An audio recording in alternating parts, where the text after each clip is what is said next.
Testing, testing.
Thank you, councillors. Thank you, members of the public. Thank you, staff. Thank you, everybody, for joining us, both here and online. And this meeting is being streamed. Those who have not attended an OCM meeting before, this is our official meetings that are on a 3-weekly cycle, and this is where decisions are made.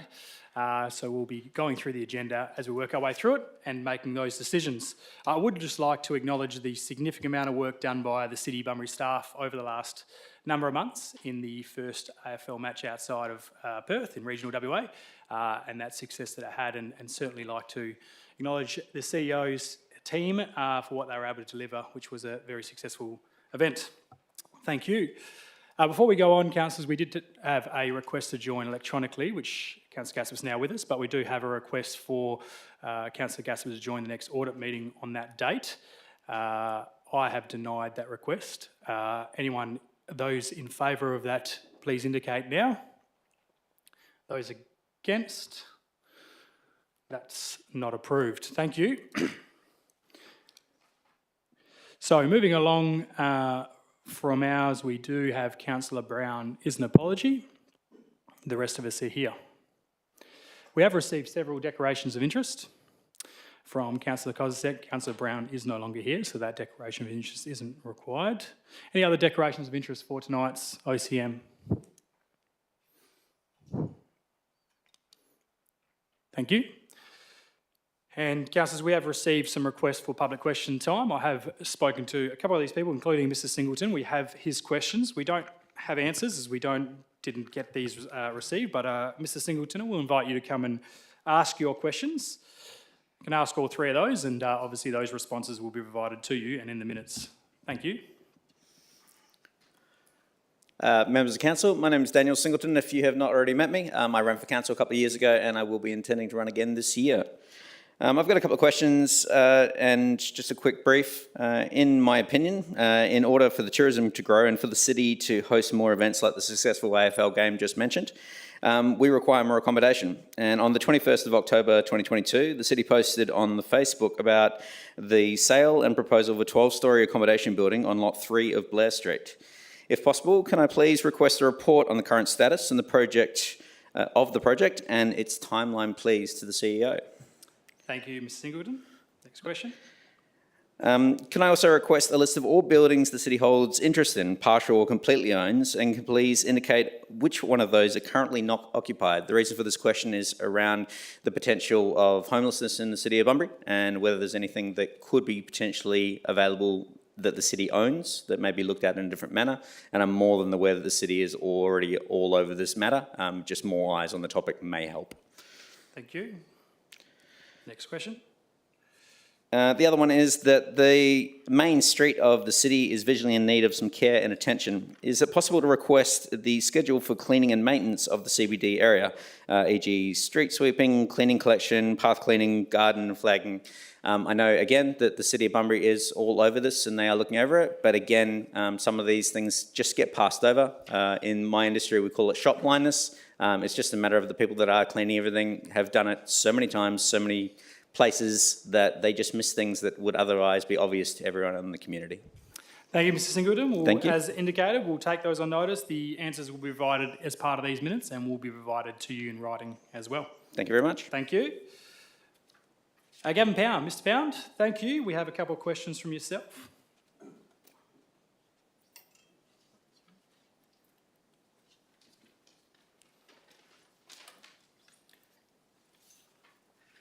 Good evening, Mr Mayor, councillors. The first question will probably be answered tonight, but the question needed to be asked on behalf of the public, I suppose. It's regarding to the pit fires and barbecue from Barbecues Galore, Bunnings, etc. So my question is, when I looked at the agenda for tonight, it was item 8.2 of the council meeting tonight, including the alterations to the review of council policy, bushfire inspection and mitigation, include the lifting of the, in brackets, complete ban of the pit fire burning in Bunbury and therefore allow the use of pit fires in Bunbury during the times of May to November each year. Thanks, Mr Pound. I think we'll ask your second question and we'll get responses to both those questions. Okay. Thank you. So my second question is as a result of the way that this subject came about. Now, and I think that possibly it might end up with a suggestion that might improve things in the way that things are done with the council, and it's only minor. The City of Bunbury Council policy on bushfire inspection and mitigation was voted on and accepted by the Policy Committee in October last year, 2024. And then the policy was voted on and accepted by the Bunbury City Council meeting in November 2024. How is it that when I questioned each council member this year by email, not one council member was aware that the policy changes totally banned the use of pit fires in Bunbury all year? Not one councillor was aware of it. Most of them were surprised. Does this mean that the consequences of policy changes need to be broadcast and explained more conclusively to the councillors who are voting on these matters and the public?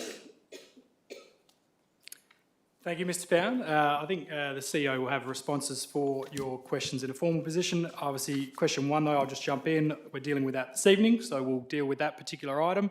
And then obviously question two, on behalf of the councillors, obviously councillors have a significant amount of information in front of them and make their decisions based on information provided by our staff members and obviously public consultation. And obviously in some stages, public consultation comes back and we review some of these policies. In this particular matter, it is a policy and that they do get reviewed regularly. In other particular matters, they generally go out for an advertising period and other community consultation. And as we've discussed as well, there's various other ways we can look at ways of having community consultation through that. We used to have various independent members on different committees, and including the policy committee, and that's up to a future council to determine if that's something they wanted to look into. CEO, did you have any other responses to that?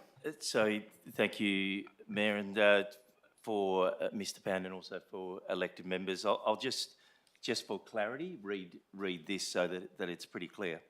If this policy as written is adopted tonight, a permit is not required and fire pits are allowed on a property / in a backyard between the 6th of May to the 31st of October, as well as during the restricted burning periods between 1 November to 10 December and 25th of March to 5th of May, provided all conditions in the policy are met. The above is unless, of course, there is a total fire ban issued by DFIS, which obviously the city, as well as everywhere else, would need to abide by. Residents cannot have a fire pit burning on any property during the prohibited burning period, which is between the 11th of December and the 24th of March. Thank you. Thank you. Now, we did have some late questions submitted from Alison Martin. Is Alison here? I haven't seen Alison. No. We'll take those on notice and provide responses from them. They did come through very late this afternoon and we didn't actually have responses anyway, so we will get back to that. Thank you. Confirmations of the previous minutes. Somebody happy to move that? Thank you. Councillor Quain. Second, Councillor Turner. Councillor Steele, sorry. Those in favour, please indicate. That's carried. Thank you. And the minutes of the advisory committees, which is the policy review. Somebody happy to move that? Councillor Kozisek. Second that. Councillor Quain. I'll put that. Those in favour, please indicate. Those minutes are carried. Thank you. I understand we have received a petition. Councillor Turner. Thank you, Mayor. I've got a petition here. It does have around 40 signatures, but unfortunately, page 2 and 3 haven't copied the action over the pages, so it'll probably be about 12 signatures. It's just in relation to, from Alan Dew, the action petition. We, the undersigned, are concerned citizens who urge our leaders to act now to pollard trees in Lowe Street and keep at a manageable level so as not to impact our property and our health. And the summary in the background is tree litter, blocking drains and gutters, fire danger, fine dust is affecting residents' health, seed balls are a danger to children riding bikes, also underfoot hazards. Thank you. Thank you. Is there a seconder to that petition, to receive that petition, I should say? Thank you, Councillor Steck. I'll put that. Those in favour of receiving that petition, thank you. For anyone who's in the audience as part of that petition petition has been received, which means it'll be referred to the relevant officer for their report to come back to council. I think I received that here. Thank you, Councillor Turner. And councillors, we've also received 2 deputations, and I intend to deal with these items first, as I know there's a significant amount of people here for at least one of those items. So all those in favour of hearing from those 2 deputations, please indicate. That's carried. When we get to your item, for those who are speaking, we will deal with that. As I indicated, we will likely, which we're dealing with now, we'll pull that to the front of the agenda for you. So, dealing with the council meeting for this evening, councillors, coming out for discussion, we have item 10.1.2, item 10.3.1 or 10.3.1, item 10.3.2 requires an absolute majority, item 10.3.5 requires an absolute majority, item 10.3.6 requires an absolute majority, item 10.3.7 requires an absolute majority, and obviously item 10.4.2 we've also received a deputation on. As I indicated, we will pull out those deputation items first. Is there any other items to discuss, councillors, or are we comfortable with moving the remainder? Somebody happy to move that the remainder are carried on block? Thank you, Councillor Kozisek. Seconder, thank you, Councillor Andrew. I'll put that. Those remaining items, those in favour, please indicate. That's carried. So if anyone is here for those items, they've now all been carried as written. 10.3.7 we will deal with first, which we've had a deputation from Shelley Pike. So Shelley, come and join us, and you have 10 minutes. Of time. Thank you very much for having me here tonight. I've got quite a few members from the Sterling Street Arts Centre come along. This is a very important night for us. It's make or break, virtually. I was appointed as the centre manager in August last year. I work 3 days a week. We have 3.24 FTE equivalents, so just under 3 staff, or just slightly over 3 staff. And we run an enormous number of projects. Summer School, for example, this last January, ran 80 workshops over the 3-week period, which is an awful lot. I've got 4 things that I would just like to talk to you about that we're looking at to turn the organisation around, apart from the governance and administration side of things that I think have been adequately addressed in the council report. The first thing we're looking at, or we have looked at, is costing. The organisation had no idea what it actually cost to run anything at all. Summer School had run for 14 years and every year made a loss. So that was what we started with brand new staff. We looked and spent a lot of time costing everything out, including staff time, utilities, all the normal things that you would generally take into account. And for the first time ever, we made a profit of $6,800. So that was a wonderful incentive for everybody to keep going. And one of my staff who's here tonight has just told me that for term 2, we've just made over 4,000 profit. So we're starting to hit some targets that we've set. So looking at all of our costings, and we've still got a way to go. We know exhibitions cost us a lot of money. They are run at a big loss. And so the next cab off the rank is looking at why and then looking at what we can do about that. The second thing that we're doing is expanding the services that we deliver. We have 18 groups in the centre, 300 members, and our most recent group that started late last year is our neurodivergent group, and that group works primarily with ADHD young people, and it's the mental health area is the area that we're expanding into. We have recently started running team building workshops for businesses using art as a medium, as a less threatening way to build a team other than climbing walls and swinging on ropes and things like that. It does appeal to some businesses to use art as a medium in that way. The other thing we've done is to look at increasing our funds. We ran a very successful, for the first time ever, what we called was a 2020 exhibition just 2 weeks ago. This was an exhibition where our members donated a piece of art, 20 by 20, but not necessarily just a canvas, it could be an object, to be sold for $50 with no commission. Profit all came to the centre, and we made over $2,000. In selling those. So that's something we're going to run again next year. The other thing I have to say is that we don't do very well is we don't engage with the community at large as well as we could. And to start a new way of dealing with the community, we held a business after hours for the Bunbury Geograph Chamber of Commerce on the 30th of April. We had about 70 people turn up. And just before I gave my little presentation, I said, hands up, those who have never been here before. 50% at least of the hands went up. We went, yes, well, we expected that, but we ran tours that night. The feedback was amazing. We've had contacts with lots of businesses since then. Edith Cowan has contacted us and asked if we can discuss with them a joint venture looking at pain management next year.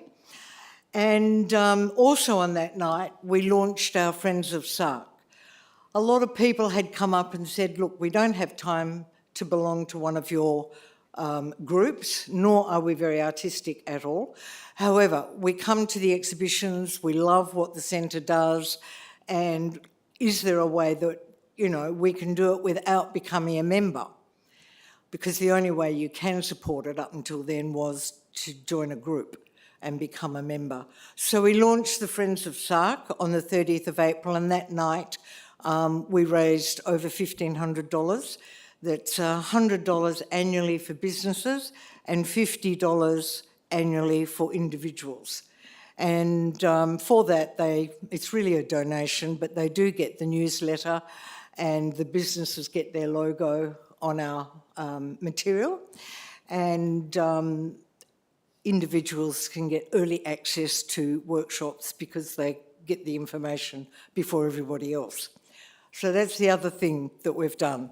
The third thing that we're looking at is leveraging. We believe very strongly that working with other organisations in partnership benefits everybody.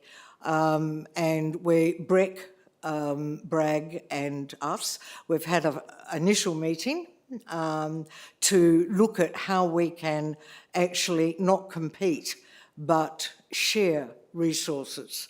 It's got a way to go yet, and I don't have the time necessarily to drive that, but it is something that we want to focus on. What we're doing also in that regard is with our biggest fair and event of the year, Art in the Garden, we're leveraging or partnering with the Independent Authors Book Club. Now, they bring authors, about 30 authors from all over the world, to come and meet with people, to sign their books and talk about their work and so on. And we've decided with them that we'll do it at the same time as Art in the Garden. So we benefit from, they get between 150 and it has been up to 300 people coming through their area that will benefit from that as well. So we're looking at with some other examples of that we're doing as well, but I won't go into those just now, so I'm mindful of the time. The last thing we're doing is marketing ourselves better. We've never had a marketing budget. In fact, the organisation has never had an organisational budget. It will have one this year. Yay. And I hope there's a bit in there for marketing, because I think the benefits of marketing bring in much more business to the organisation. Now, just before I conclude, I'd like to read you a very short letter from one of the Southwest's foremost artists and resident in Bunbury. Most of you, or many of you, will know Jenny Doherty. Well, Jenny has asked me to read this out. To whom it may concern, this letter of support for the Sterling Street Arts Centre is really easy to write. I have taught on and off at the centre for many years and am truly impressed with the professionalism of the staff, and the welcome received is remarkable. The participants vary in age in my groups, from late teens to late 80s. Amazing being in a room with such a wide age difference and watching the synergy and the learning that occurs across the range. Such a special way of learning, keeping the old young and wising up the young in the most gentlest of ways, watching the quietest people become passionate and engaged, watching the change in the way they view the world and the unlikely friendships that develop and evolve over time. I guess it's called community, and what a community it is. Art can unlock doors and create a sense of purpose, undoubtedly, but the sense of joy in belonging is palpable. I understand that the teaching I do is not going to create professional artists, but it does make a big difference to those of many ages and walks of life. Truly, any support given to this centre would pay off 100-fold over time. The support of a very special place that reaches out into our towns and brings great joy. I would encourage you to visit or take a workshop to see for yourself, but more importantly, support this unique learning space for it to continue long into the future. Many thanks, Jenny Doherty, art and artist educator. That's it. I'm happy to take any questions if you have any. Well timed, Shelley. You've got 4 seconds left. I know, I was watching. This opportunity isn't an opportunity for questions and answers during this format, but we Okay. appreciate your deputation and we'll deal with this item now. Thank you very much, Shelley. Thank you. Do I have a mover for this particular motion? Councillor Turner moving, and a second, Councillor Kozisek. Is there likely to be any debate on this item, councillors? If that's the case, I'll put the executive recommendation. Those in favour? That is carried unanimously. So thank you, Shelley, and your committee and members who are here. That's been carried as written in front of you. Thank you, and thank you for your work that you and your committee and club and work are doing. Feel free to join us, but we'll give you a moment now if you would like to leave. We realise it's quite chilly. Thank you. If you are going to have a talk, please, not in the foyer, noise comes through, so thank you.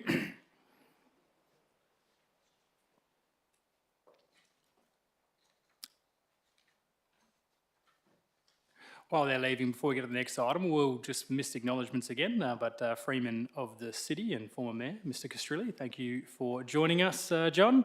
Pleasure to see you here. And former Councillor, Monique Warnock, thank you for joining us as well.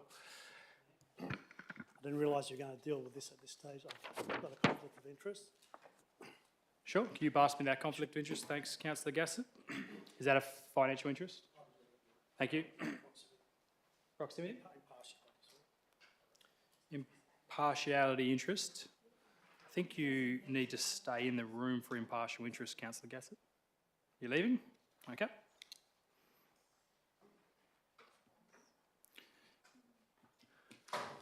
No problems. Thank you, David. We have a deputation, I believe, understand, from David Prater. Thank you, David. David, you too have 10 minutes. I understand you won't need all 10 minutes, but welcome back. Thank you very much, Mr Mayor and councillors. I had the opportunity last week and I just wanted to clarify our position. I'll just read it. To make our position perfectly clear, we acknowledge that in the circumstances, the staff recommendation to reject our planning application is appropriate. We can then move forward and put our case to the Minister or SAT.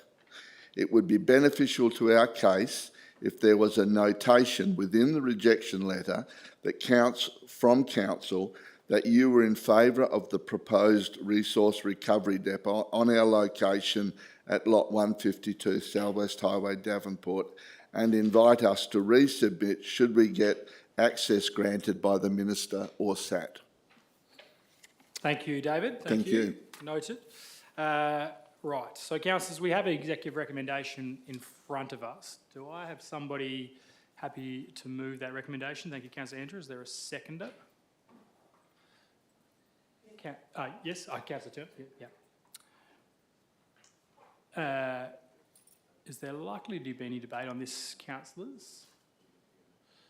Some of that request to resubmit, just a question for the CEO. I'm assuming, should this obviously go through the, or be supported through SAT, should it go down that path, I'm assuming obviously that would be the opportunity for this proponent to then resubmit this, and we would consider that at that stage. CEO, you able to just provide some clarity on that? And could someone just turn off Councillor Gassett's mic, please? Thank you, Mayor. So my understanding is that, yeah, if it was resubmitted, that would be the appropriate time. I'm not sure we would do that as part of this process. We would allow the recommendation to go as is and let that go through the SAT process. And then, you know, if it does come back, then we can reconsider that then. Sure. So likely to be no speakers against this then, councillors. If that's the case, I'll put the executive recommendation as written. Those in favour, please indicate. That's carried unanimously. So thank you. We can get Councillor Gassett. And so, David, that has been moved as written. Good luck with any next opportunities you take.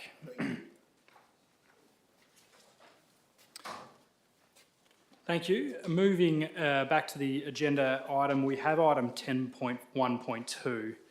Now, councillors, I just before we deal with this item, I just want to bring up the changes that were circulated last Friday, and they are on here, which were circulated with elected members, and they are on the seats of the seats in front of us. But just so we're very clear, as the CEO indicated, that those changes there was obviously changing to the new fire pit portion of that item.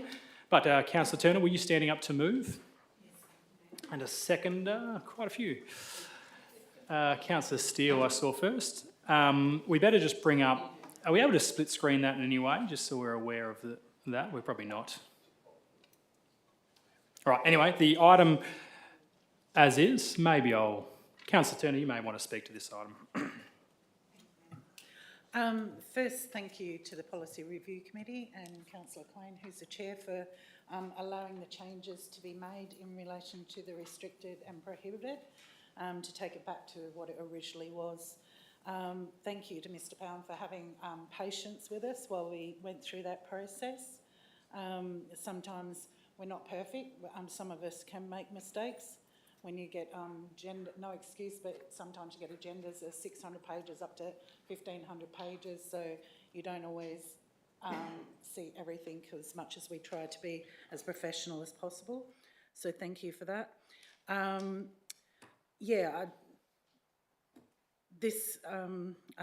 don't think there will be an issue with anyone voting in favour of this and putting it back down, so I appreciate it. Thank you. Councillor Steele, anything? Was there a speaker against this particular executive recommendation, or committee recommendation, I should say? And I should say this was able to be adjusted as is at the approval of the policy chair, being Councillor Quain. Sorry, Mr Mayor, I have one clarification. Sure. Under the current policy, it requires that a person who has a fire pit needs to have a permit and over a 12-month period. Will that still be over 12 months, or will it? No permits required for fire pits. Thank you. Thank you. Councillor Gassett. Against? Speaker against the recommendation? Sure. Only because I want to speak, Mr Mayor, and raise a couple of issues. I might still vote for it. But in this policy, it does say down the bottom that it's a very complex policy. And I'm not going to go through the details, but also some of the conditions, for example, the fire pits, may only be let after 6 p.m, must be constantly be attended by a person capable of controlling it and so on, must not exceed 1 metre in diameter and 1 metre in height, 3 metre radius, water supply and so on. And then other conditions with the pizza ovens, barbecues, smokers, which use solid fuel. So the point I'm going to get to is that if it's complex, as stated, and people need to be familiar with it, councils have had issues interpreting this, according to one of the deputations. In Australia's legal system, legal writing, one of the stipulations at the moment is that you must have clear and concise policies, writing, legislation, regulations, so that a person, even CALD communities, people of culturally and linguistically diverse cultures can understand it, or say a digger, war veteran who's got some visual impairment can read this. So what I'm going to suggest, if anyone's interested, that we actually do engage a qualified lawyer in this case, because I know staff's had a lot of pressure trying to do this, who's qualified in legal writing to provide a clear and concise policy that everyone understands. So what that means is short sentences, contemporary English, and dot points. Why am I being paranoid about it? Not just the fire pits, but the fire policy in general does attract some severe penalties if there's offences, including imprisonment. And we need to make sure elderly lady of Italian background is going to cook some, sausages on the barbecue, solid fuel on charcoal, knows what's going on. We don't want people arrested and imprisoned. And it's not my words, it's included in this policy twice. It's probably more to do with the fire burning off, but it's a very serious policy. In our own words, it's complex. Really, we should be providing the community with something that's really readable. I guess it's going to happen according to the policy. The other question I was just thinking also that we had a different policy as of last week, and now it's different. My question is, if it's a policy, it's not law. It's the guidelines. So was it consistent with the Bushfires Act last week, or was it consistent with the Bushfires Act this week? What's changed? I don't want to dwell on that, but I go back to the main point. We really need to be very clear, in my view, and very concise, that people in the community who have trouble comprehending written information, provided with something very readable, so there's no errors. And I can tell you, you might think I'm exaggerating with imprisonment. I've served in the magistrates' court, or presided there, and once legislation is in place, mandatory sentencing, or even a prosecutor that's really heavy-handed, people go to prison for very minor offences. So please take note of that, please. Thank you. Speaker for this policy or this adopted revised policy? Councillor Steele. Thanks. I wasn't going to speak, but here I am. I'm very grateful for the changes that have been presented tonight, and I think that none of us will be wanting to see anybody thrown in prison for putting a few sausages on a barbecue in their back garden, especially some little old woman. I would say that our rangers, if anything, during the off-season, if someone does actually do anything wrong, I think most of us are Australians that do know that when is the right and the wrong time to light a fire. And we have warnings all over coming into each city, into each thing about when it's a high fire season.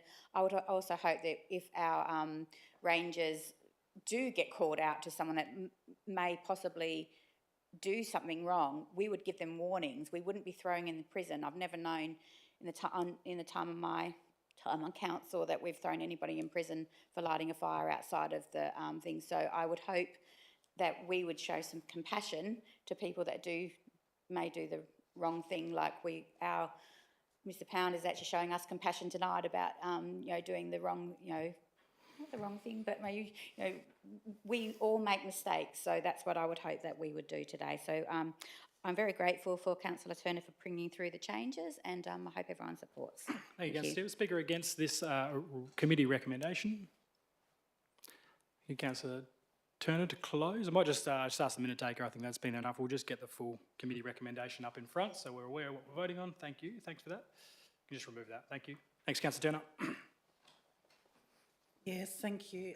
Most of this comes to common sense of residents. They're not silly. They know that they need to clear the ground around it and have a hose close by and, all that sort of stuff.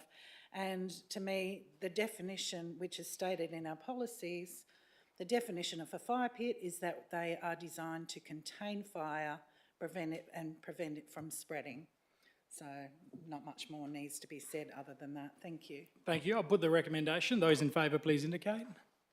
That is carried unanimously. So that's carried, and I'll just repeat again what the CEO indicated earlier. That's now approved, so fire pits are allowed in properties at all times between the 6th of May and 31st of October, as well as during the restricted burning periods between the 1st of November and the 10th of December and the 25th of March and 5th of May, providing those conditions are met that were just outlined. That are then approved. They do not require a permit. Of course, if there's a total fire ban from DEFIS, they're clearly not allowed, and as well as they're not allowed during the prohibited burning periods, which is between the 11th of December and 24th of March. But for those who are interested, they are now totally acceptable. So I know there's a number of people here for that item. You're more than welcome to stay, but feel free to leave now if you'd like, but more than welcome to stay. I'll give a moment. Thank you.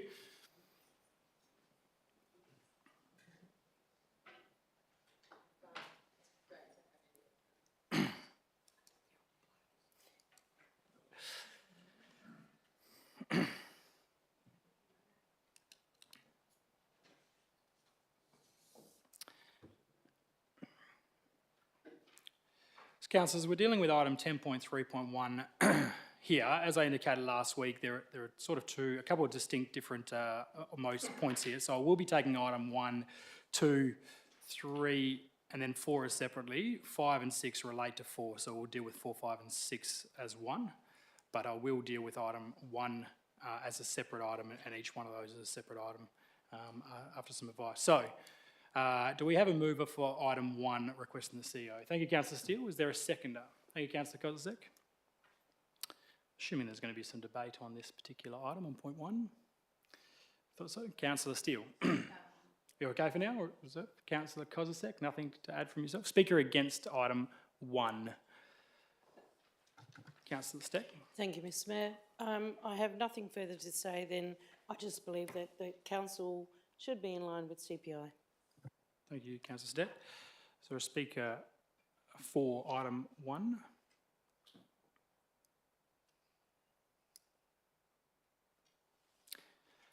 That's the case, so back to you, Councillor Steele, to close. Anything from yourself? I'll put item 1. Those in favour, please indicate. Those against, 3 against. Item 2. Do I have a mover for item 2? Councillor Kozisek. Councillor Andrew.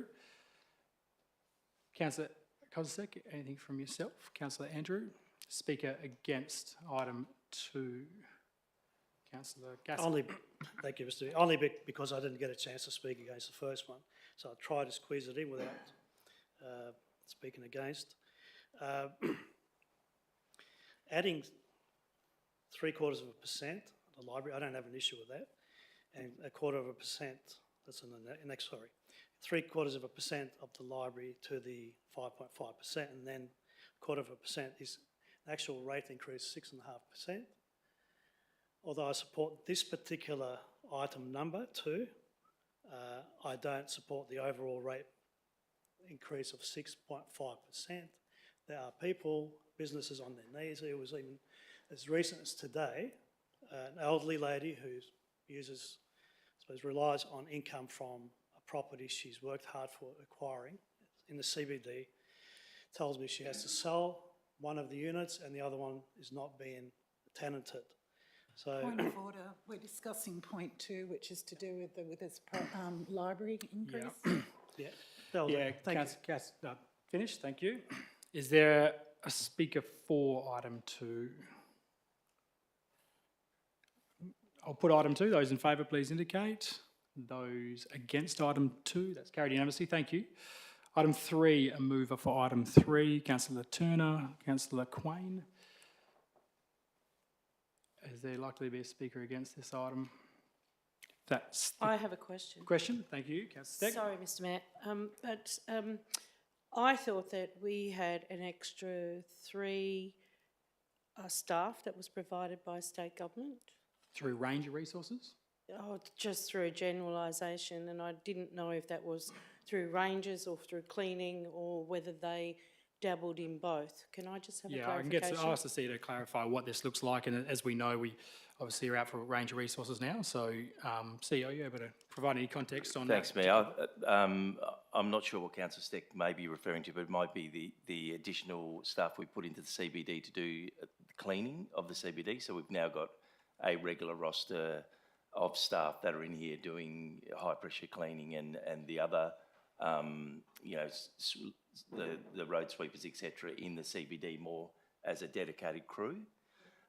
In terms of Ranger numbers, there is a briefing note that will be coming to elected members, but we're certainly struggling to fill some of our positions. So we have got some recruitment out at the moment. So to get back to a reasonable level, we have done a piece of work just on comparing us and our requirements across other councils, and we're definitely under-resourced in terms of Ranger numbers. So, and you know, the other part of this is probably that some of the feedback from certainly businesses within the CBD and some of the challenges that we are dealing with. This will give us some extra capacity to support the community and to meet the community expectations. Further question, please, Mr Mayor. Are we looking at having any cadets in that regard? See ya. Thank you, Mayor. We haven't specifically looked at cadets, councillor, so we are, as I said, in the middle of a recruitment phase, and my understanding from the recruitment phase that we are in is that we've certainly got much more interest in the positions, which is great because they are difficult skill sets to get. So we'll certainly look at all avenues when we recruit and, you know, work out what's best for the city. Thank you. Is there a speaker against part 3? I'll put part 3. Those in favour, please indicate. Those against, that's carried. 1 vote against. As I said, councillors 4, 5 and 6 work together, so I will take them as one. Do we have a mover for those 3 points? Councillor Andrew. Second, Councillor Turner. Councillor Andrew. Thank you very much, Mr. Mayor. I know we've discussed this a lot over the last couple of years, Mr. Mayor, and it's given me pause for thought about, I guess, what the role is of the current single rate in the dollar. And I don't believe that the single rate in the dollar, when they came up with the GRV system and when they came up with how we're going to rate commercial and residential properties and everything in between, that there was ever going to be a time when we would see a 53% increase in GRV values for residential properties and yet see only a small increase in commercial properties. It was never designed for that. It was designed to keep it equal. We'd know there'd be small movements, but never to see such a massive difference that has been artificially inflated due to the ongoing crisis, I guess, post-COVID. We're now seeing GRVs going up to extraordinary levels, which on the rate yield that we're proposing for a single rate in the dollar would see $344 extra per residential property, whilst a lot of commercial properties will be decreased. And the properties, and that's the average, the properties that would be hit the worst, Mr. Mayor, are those in Withers, Usher, and Kerry Park. Lower socio-economic, the families that struggle sometimes the most. Now, I can say those things, and I know that, you know, I know that people everywhere are struggling at the moment. But I cannot foresee how it is beneficial for the community to stay with a single rate in the dollar and increase to majority of our rate base. I'm not sure what it works out to be, 90% of our rate base, and say, hey, we're going to hit you with a $344 increase just because the valuation of your properties for rental has gone up. Now, I understand there is an argument, Mr. Mayor, on the side of the commercial owners, but commercial owners, you know, they may get a decrease. They may see an increase. We're not sure because, again, commercial properties are all dealt with differently. I know the outgoing's usually based if it's passed on to someone who's got a lease with the business. But any decreases that they're going to get over there, for anyone living in Bunbury, they're going to get over here. The commercial operators are going to be able to write off a lot of these increases in their tax. The household won't be able to. So as somebody that owns an average property commercially in Bunbury is probably going to be on par somewhere around the same mark if we move to differential rates, where possibly if we stay with the single rate in the dollar like we currently had, they're going to see a much larger uplift in their... sorry, I've lost my train of thought. If we move to a differential rate, sorry, Mr. Mayor, we're going to see the ability to decrease the stress on the rest of the residential population. I know that the commercial rates are going to increase a little bit, but it's going to be in line with expectations on what most people are. I mean, most people aren't expecting their rates to ever go down. They usually expect it to increase. However, I believe for the betterment of all the peoples of this region, of this district, that we really need to look at going towards a differential rate. And obviously, being the GRV is calculated every 3 years, this will be for the next 3 years. Thank you. Thank you. Noting that council can change its mind. 1 second, Councillor Stack. I'll just move to the seconder first. Councillor Turner. Yes, thank you. God, I wish I could speak as well as what Councillor Andrews does. He's pretty much covered everything. One of my clients the other day, I was explaining how much the GRV has gone up, and she basically said, well, that's money we won't be spending at businesses. So, you know, really, we need to even it out a little bit more, and that those particular suburbs are struggling, and I like to prevent homelessness instead of dealing with it when it's actually happened. It's a lot easier and a lot cheaper to prevent homelessness to start with, and we don't want those charges being passed on to extra rents, because even the homeowners, if they're renting out, that's another excuse to put up the rent, and that's the last thing we need. Variable rate is not something I would have ever thought that I would be asking the CEO to look into. But I think this has to be an exception. So thank you. Thank you. Councillor Steck. Thank you, Mr. Mayor. I'm quite happy to lead the charge against this because, quite frankly, I just find that this council has not gone with getting our GRV in order previously. We put it on hold, which is the reason why we've got this massive hike in this residential component area. And the other one I wanted to say is look, I support business because without business, you don't have jobs. And a lot of the businesses in Bunbury are against the wall at the moment, and you only have to go and ask them and they will tell you. So I actually have sympathy for them because they got attacked last time. They got attacked, some of them up to 33% increase in their GRV, but not so much so, but it was in their rates, right? So quite frankly, no, I'm not going to support another attack against business, but I am going to say, well done, Bunbury. If our GRV's gone through the roof and everybody in Usher and everywhere else has a price rise in their property, my advice to you is go and get a new home loan or go and get a new valuation on your property. Because guess what? If you've got more collateral, guess what? That means you don't have a bigger loan than you think you've got. So at the end of the day, I'm not going to punish the city for its capacity in growing forward, because everyone's growing forward. And you know what? COVID put Bunbury on the map. Western Australia was one of the safest places in the world.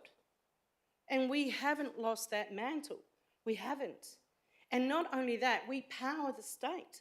We power the state with not only generations of power supply, but also our tradies and our small business players. Guess what? I'm proud of this city, and I'm telling you, I'm not in support of this rate hike for business because they got stung last time and I'm not stinging them again.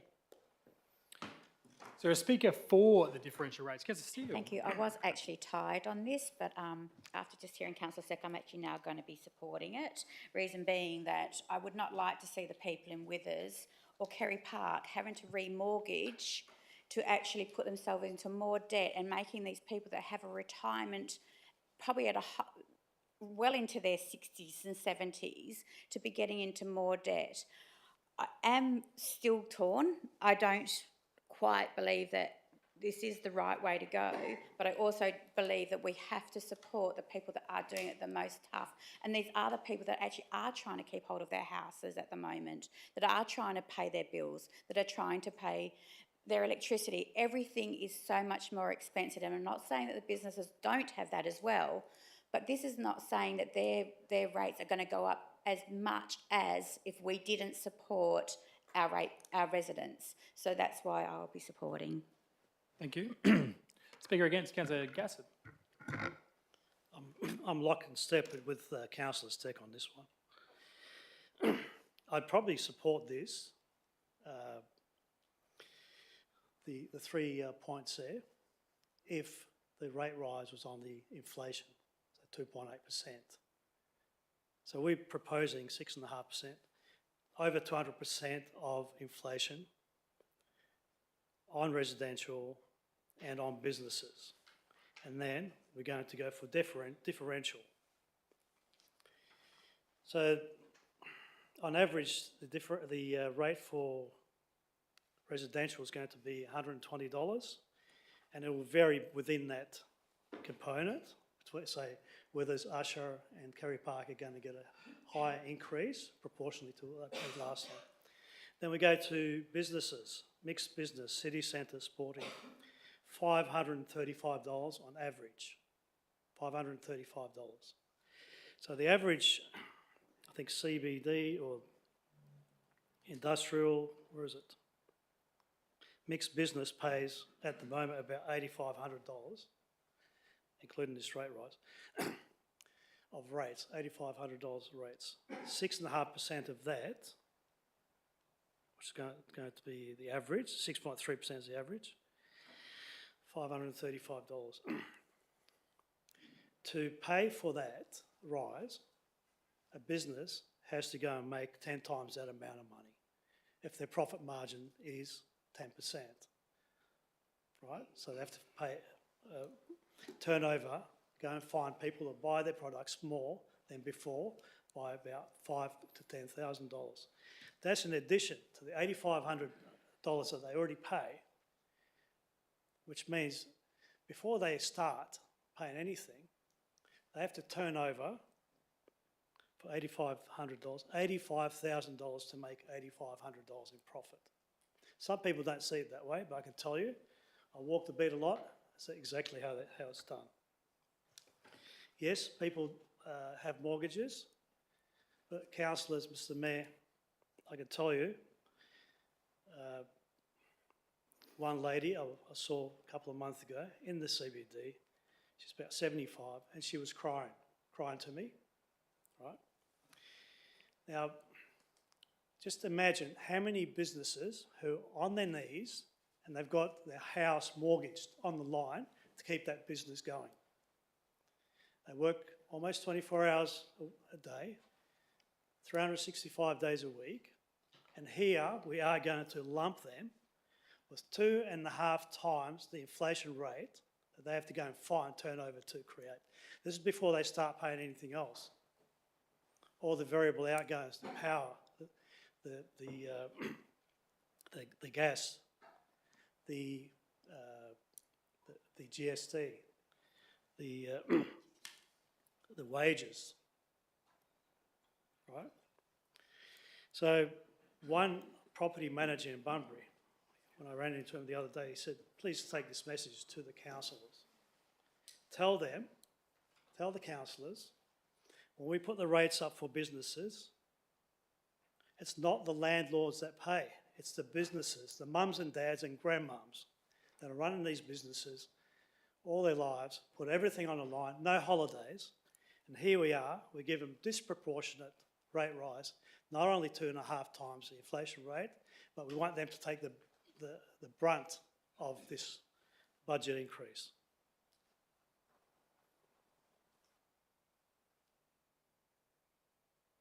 So household average 120, business, mixed business, $535 extra.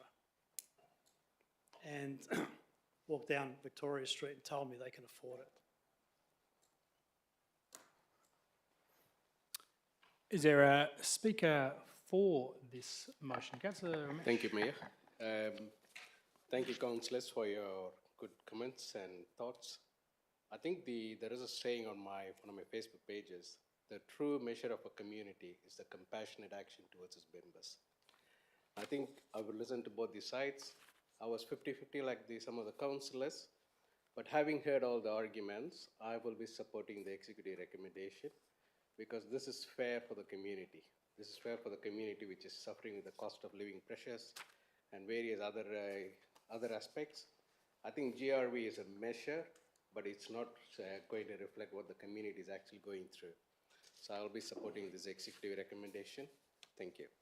Thank you. Is there a speaker against? Councillor Andrew.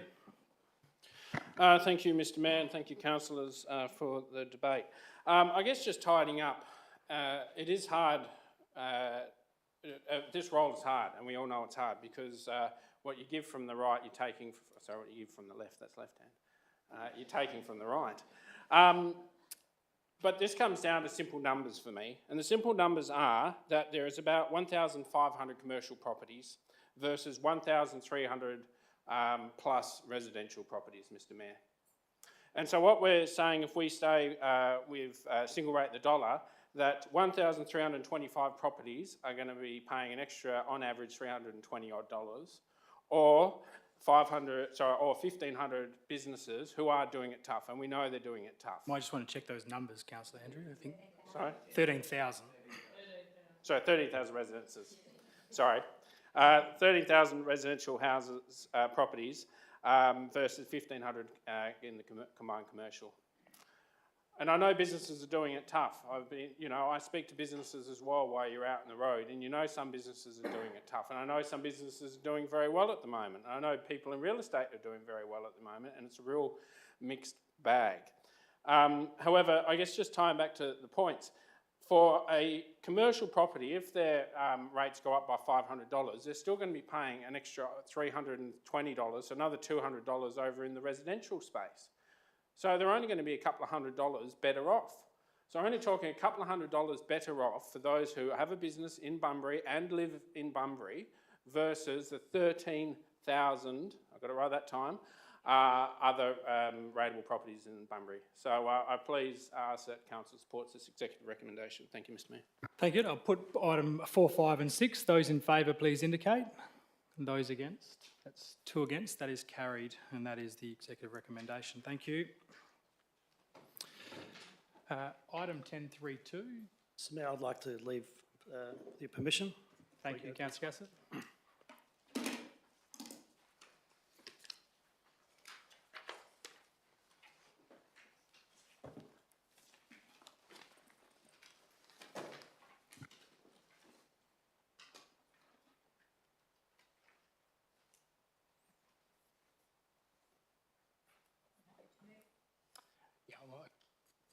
I'm not going to be in the room for this item, Councillor Gassett. No, thank you. I'll just wait for you to leave the room then.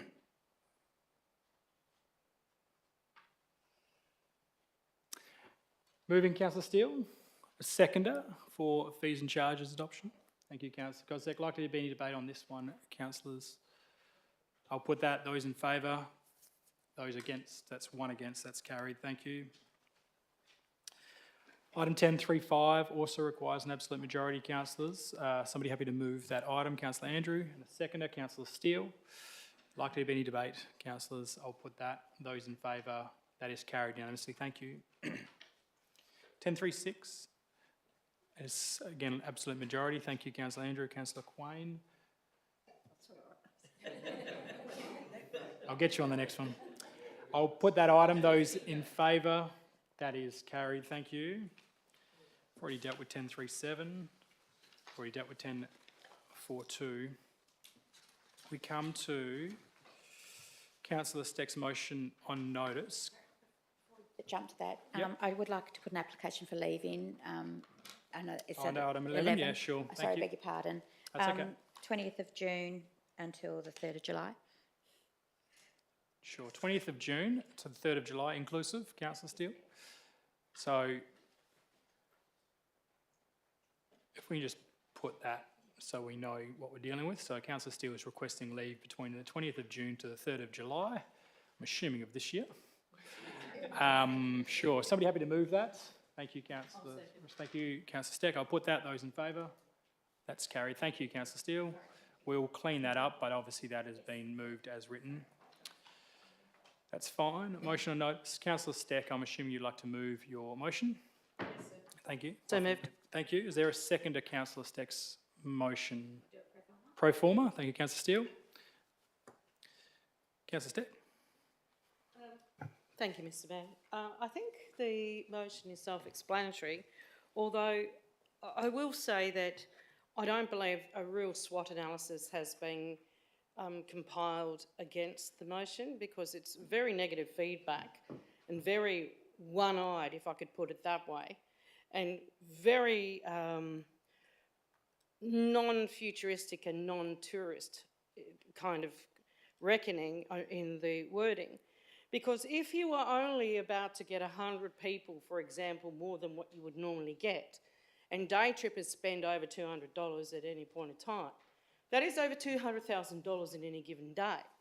And I don't believe that the Bird Wildlife and the Wildlife Park itself has actually had really strong advertising and importance to the city, and let's say the Dolphin Discovery Centre does.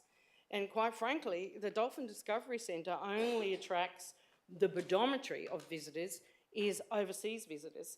They're not day trippers, they're not weekenders, they're not regulars. What I'm trying to get is regular people that come and visit regularly. And I know people's habits, and people are habitual people. They like to do things that they like to do. They don't like to go out of their way specifically unless they're going on a big overseas trip, right? Because then we go and focus on that. But day-to-day stuff, we kind of like our usual stuff. And if I just ask you to go with this and just see what happens, you might be pleasantly surprised, because people will come off the ball. Because you can't go jump in the waves. You've got little kids, you can't go and send them all into the surf. You're going to look for things to do. And we are halfway between Perth and Margaret River. It's kind of like a showstopper. It's kind of like, yeah, I'll veer out of my way and take my children there, something to do. And guess what? If they do that, more than not, they will do it all the time. Mum, because you know what my kids used to do? Go see the sunset. Crazy dance in front of the sunset. That's what my kids used to do. What do you think these kids are going to do? Mum, can we go and see that? Dad, can we go see that? Yes, of course we can. Yes, of course we can. And this city needs to show that we've got something to offer more than the farmers market on TripAdvisor and more than Boulders Heights, it looks like, I'm not going to say. So come on, if we're not in the summertime, what are you going to turn up in the city? What are you going to turn up? I ask any one of you, what are you going to turn up? This is 100% absolute positivity. I'm telling you, if you don't go for this, then you are crazy, because you can spend $200,000, more than $118,000, I guarantee you that, and you won't get the amount of people that will come through those gates. But what you have to do is be bold, be courageous, and go out for the people, because that's exactly what I'm about. Councillor Steele? Though I don't support everything that's on here, I do respect Councillor Steck has always been a champion of our wildlife park, and I know that quite a few years ago she did bring in that witchery for our residents, which was involved in our rate thing. So thank you for bringing this to our attention. I won't be supporting all the things, and I have chatted with him, but I would like to take them separately, because I do think that we look at number 6 at the council request CEO to invest funding opportunities, state, federal, government, private. I do think that's a really good point to have. I do think we do need to look at what we do with our wildlife park in the winter and make it more accessible or affordable for the people that are doing it tough, because I do think we do need more patronage to there. So I would like to have, if it's up to you, Separately? take these separately, please. And I would, if number 3 was changed to the council request the CEO to provide a report to get rid of the at the end of the free visitation period. I know it's your motion, but because I would like the CEO to provide some sort of report regarding the wildlife park, but because I'm not quite in favour of, I know if I for or against. Yeah. Yes, how you could reword that, Councillor Steck, I'm not quite sure which is number 3. Thank you, though. Yeah, Councillor Steele, it's sort of, you can't really move an amendment to a further person's motion. I'm certainly happy to take them separately, but perhaps that is a different part to get through that regard. And look, to be honest, like obviously 1, 2, 3 and 5 are all kind of related on one, and 4 and 6 is probably obviously separate. So I'd suggest if 1 isn't supported, 2, 3 and 5 would fall away, and we can take 4 and 6 separately. And then in terms of how you deal with the report, you can't really make an amendment to somebody else's motion. So we can have a look at, the CEO's here though, he's probably listening, so he might be able to provide some advice. Thank you, Mayor. I think, you know, in terms of any reporting that elected members want on any issue, and particularly this issue, we'd be happy to look at that, and there's something we can actually discuss at one of our strategic sessions. Sure. Is there a speaker against? Councillor Turner? I'm sorry, Michelle, you're going to have to call me crazy, but I've been called a lot worse than that in my lifetime. So as much as I really understand where you're going with this, and I love the idea in certain ways, but to open it up for 3 months and do selfies when on our agenda, the policies, we've got Bunbury Wildlife Park commitment to animal welfare. I don't think taking selfies with animals sort of in lines with animal welfare.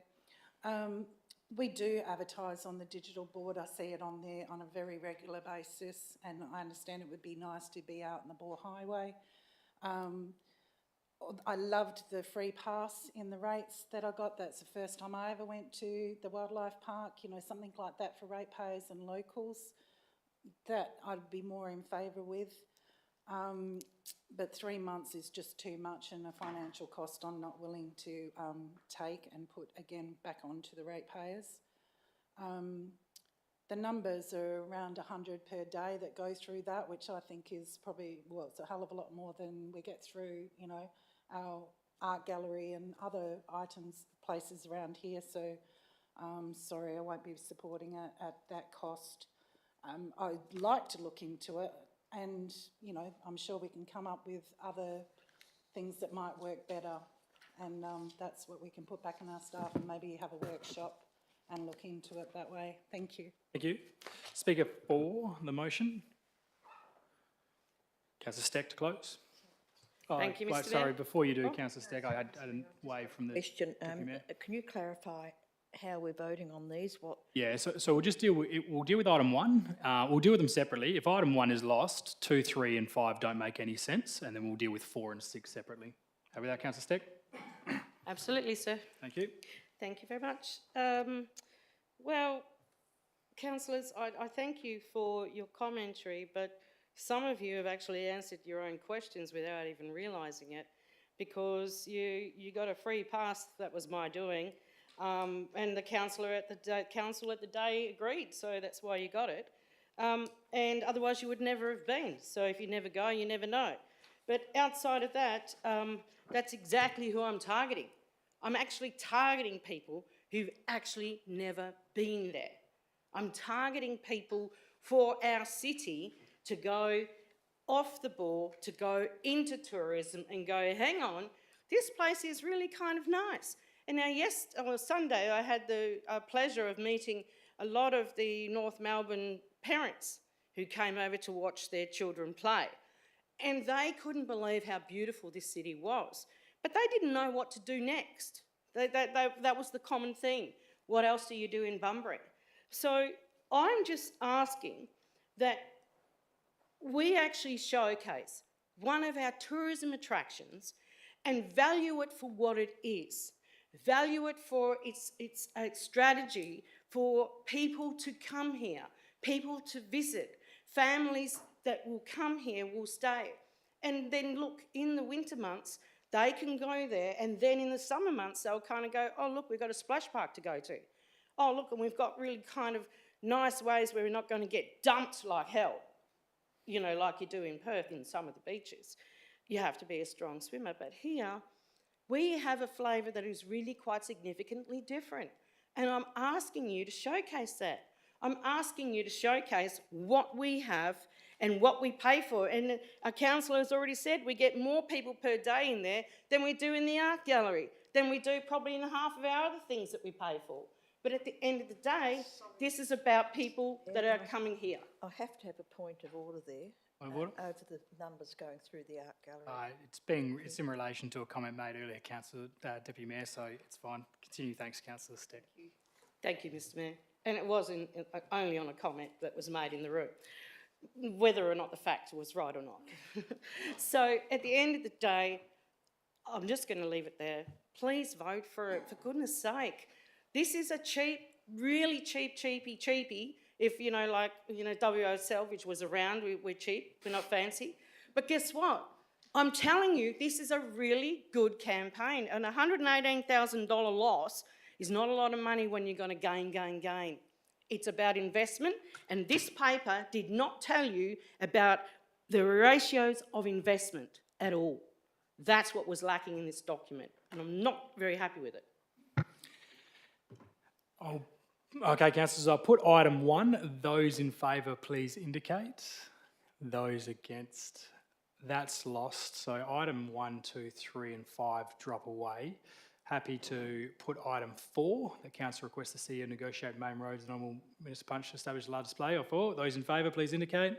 That one's carried. Item 4 is carried. And part 6, the request the CEO to investigate funding opportunities. Those in favour, please indicate. That is also carried unanimously. Thank you. Thank you, councillors. I believe that brings us to a close of this meeting. It does. Thank you very much. Councillors, declare this meeting closed at 6:42. And thank you for those who have joined us, both here and online. Have a